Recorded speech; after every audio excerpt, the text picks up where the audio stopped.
మెదక్లో ప్రశాంతంగా ఉప ఎన్నిక పోలింగ్ 3 గంటల వరకు 57% నమోదు.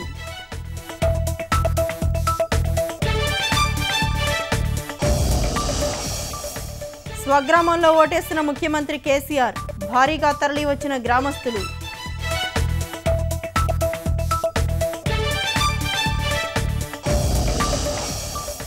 రైతు సమస్యలపై కాంగ్రెస్ తెరాస మధ్య మాటల యుద్ధం, పరస్పర విమర్శలతో విరుచుకుపడుతున్న నేతలు.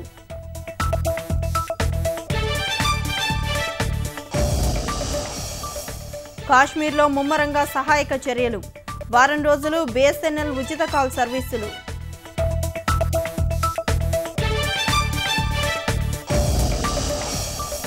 ఉత్తరాఖండ్లో లోయలో పడిపోయిన బస్సు, 16 మంది మృతి, 15 మందికి తీవ్ర గాయాలు.